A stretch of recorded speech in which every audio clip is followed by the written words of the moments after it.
Hello friend, welcome to my YouTube channel. I am Swatantra Patel और मैं आपको केमिस्ट्री पढ़ाऊंगा। केमिस्ट्री में आज क्लास 12 का लेसन 1 रसायन भाग 1 कक्षा 12 लेसन 1 सॉलिड स्टेट ठोस अवस्था के बारे में देखा जाएगा। इसमें मैं आपको सबसे पहले एक्सरसाइज सॉल्व करवाऊंगा। जितने भी क्वेश्चन हैं इस चैप्टर में सारी एक्सरसाइज के एक एक क्वेश्चन मैं आपको बताऊंगा। आज बारी है पहले क्वेश्चन की।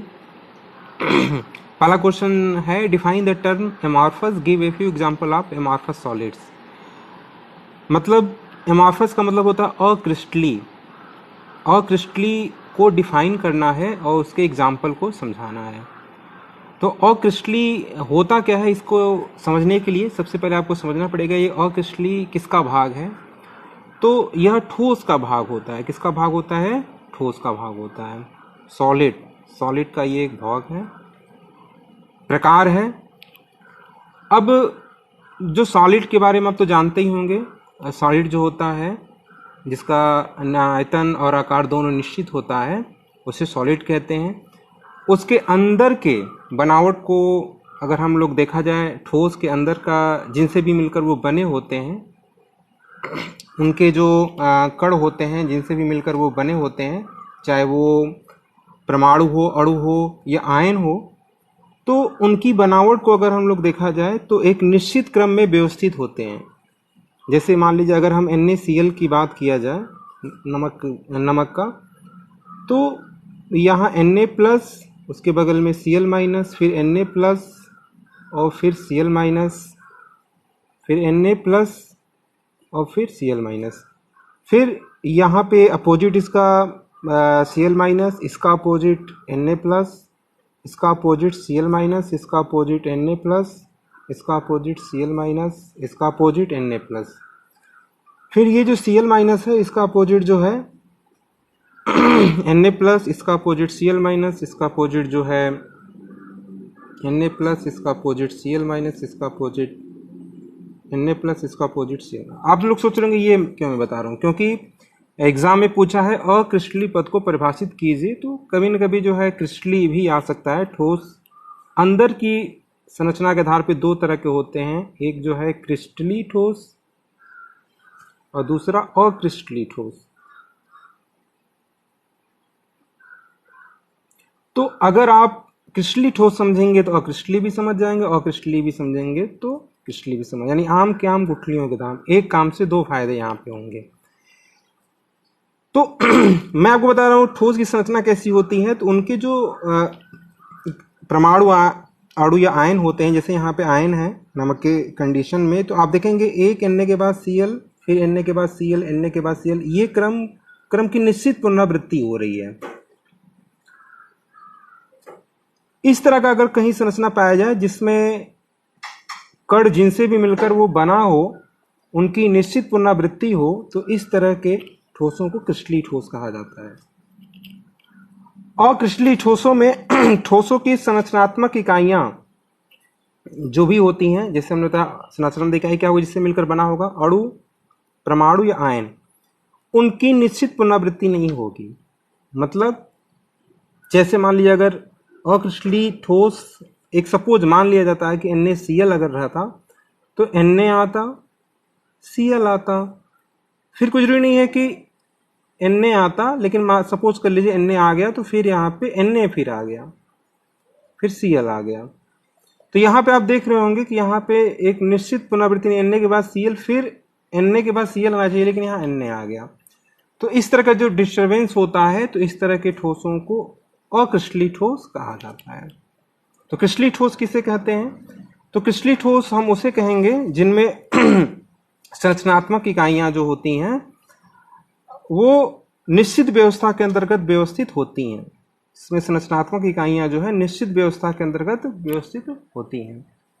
अक्रिस्टली ठोस, इसमें संरचनात्मक इकाइयां एक निश्चित व्यवस्था के अंतर्गत व्यवस्थित नहीं होती हैं। क्रिस्टली ठोस किसे कहेंगे? जिसमें संरचनात्मक इकाइयां क्या हैं? अणु, परमाणु या आयन निश्चित व्यवस्था के अंतर्गत व्यवस्थित होंगी।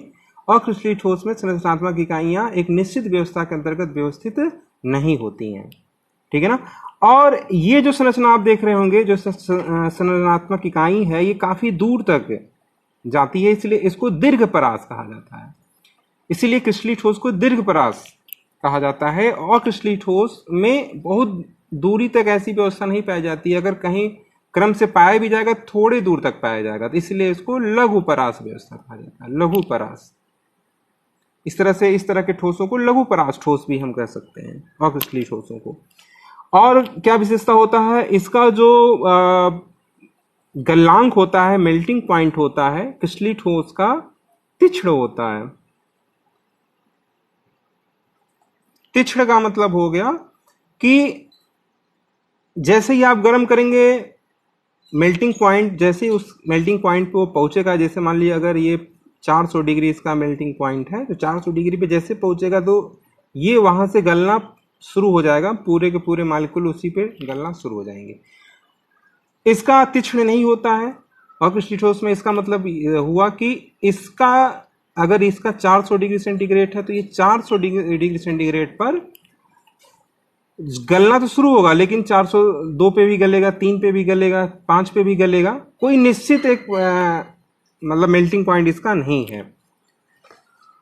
तो इस तरह से अक्रिस्टलीय ठोस की परिभाषा हम लोग बता सकते हैं।